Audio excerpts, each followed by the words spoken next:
My job, of course, is to make films about the natural world and as to why people should be interested in the natural world and the beauties of the natural world and the wonders of the natural world. That's my job. But if you are concerned about those things, you have to take notice. What can I do? What can I, as an individual, do?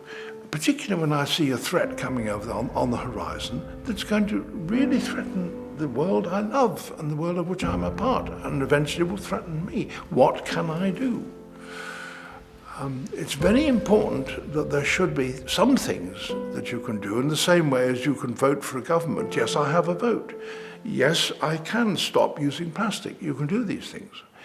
But in the end, what we're dealing with is a global issue.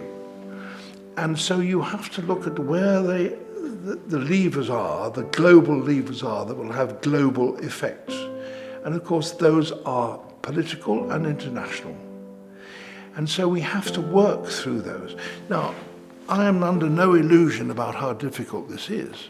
I mean, if you look back at human history is about argument. Human history is about disagreement. Human history is about war. Human history is not overwhelmingly about, all right, let's all be bands of brothers. It is not. And so human beings have got to learn a new way in which they can live together and stop arguing. And that's it. Unless we do that, we're sunk. Seeing a sense is one thing, doing something about it is another. And that's even more difficult, I think. But the sheer democratic force of young people around the world at the moment is forcing middle-aged and aged politicians to take action. And in democratic countries, there is an overwhelming demand by particularly younger people that something must be done. The problem is a moral one. What right do you have to destroy the world and all the creatures that live it, and also the well-being of your fellow neighbours?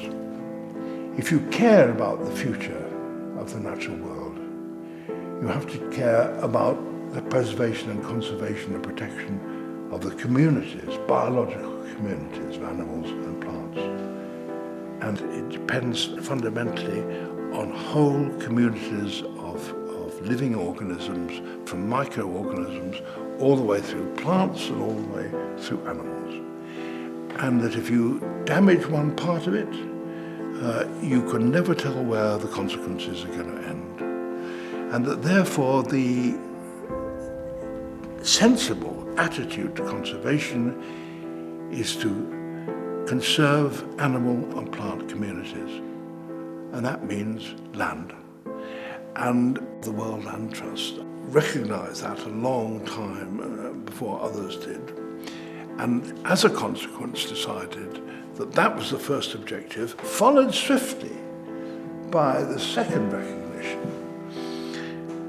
that if you were going to put land aside, there was very little land on this planet which human beings, there wasn't a community of human beings they thought belonged to it.